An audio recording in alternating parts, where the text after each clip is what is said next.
আসসালামু আলাইকুম ভিউয়ার্স, শুভ দুপুর। সত্য প্রকাশে আলোকিত সমাজ এবং জাতীয় পত্রিকা দৈনিক আজকে আলোকিত সকালে বিশেষ প্রতিনিধি নৌসিন চলে এসেছি। আমাদের জাফরাবাদ ইউনিয়ন, এটা করিমগঞ্জ কিশোরগঞ্জে অবস্থিত।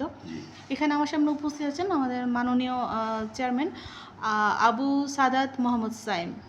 আপনাকে অসংখ্য ধন্যবাদ জানাচ্ছি। আমি আপনার কাছে জানতে চাচ্ছি যে এই ইউনিয়ন পরিষদে আপনি কততম চেয়ারম্যান হিসেবে এখন আছেন?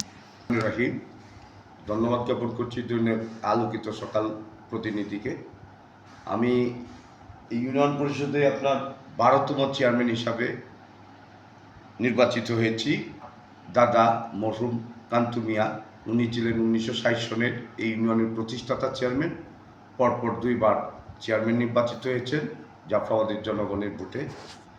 তারপরে আমার বাবা মরহুম আসাদুজ্জামান সোনা মিয়া 4বার সফল চেয়ারম্যান হিসাবে জাফরাবাদ ইউনিয়ন পরিষদের দায়িত্ব করেছেন।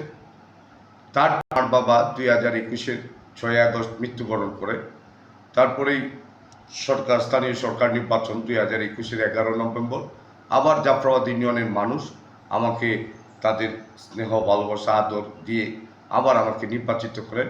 আমার এই চেয়ারম্যানের দায়িত্ব, আমি 12তম দায়িত্বে আছি। আমি চেষ্টা করি সকলের মাঝে থাকার এবং ন্যায়সঙ্গত ন্যায়ের পক্ষে যা করার সমস্ত কিছুই করার উদ্যোগ আমি নিয়েছি।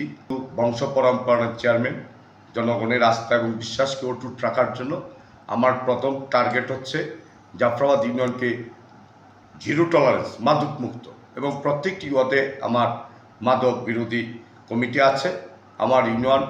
তারপরেও বর্তমান যে যুব সমাজ, অভিভাবকের সচেতনতায় ইয়াবা নামক যে বহাল গ্রাসে তারা জর্জরিত হয়ে যাচ্ছে, যার জন্য আমরা ক্যাম্পেইন করছি প্রতিটি ওয়ার্ডে প্রত্যেকটি অভিভাবককে তার শিশু ছেলে মেয়েরা কোথায় যায়, কার সাথে চলে, কোথায় থাকে, তো এইগুলা যদি ওনাদের আয়ত্তে না থাকে, আমরা আছি ইউনিয়ন পরিষদে যোগাযোগ করার জন্য। অফিসার ইনচার্জ, উপজেলা নির্বাহী কর্মকর্তা, আইনানুগ ব্যবস্থা গ্রহণ করার জন্য আমরা সবসময় প্রশাসনের দ্বার প্রান্তে যাই। প্রশাসনও আমাদেরকে যথেষ্ট সহযোগিতা করেন। এবং বাল্যবিবাহ, আমার জাফরাবাদ ইউনিয়ন ইনশাল্লাহ শতভাগ কোনো বাল্যবিবাহ হয় না। চেষ্টা করি যে ইফটিজিং এবং বাল্যবিবাহ মুক্ত এই জাফরাবাদ ইউনিয়ন পরিষদ গড়ে তোলার জন্য। জ্ঞাপন করছি আলোকিত সকলের প্রতিনিধিকে যে উনি অত্যন্ত পরিশ্রম করে আমার মতো অদম একজন বান্দা, আল্লাহ পাকের গুনাহগার বান্দা, যে আমার পরিষদে উনি এসেছেন। আমার জাফরাবাদ ইউনিয়ন পরিষদের পক্ষ থেকে আপনাকে জানাই শুভেচ্ছা এবং অভিনন্দন।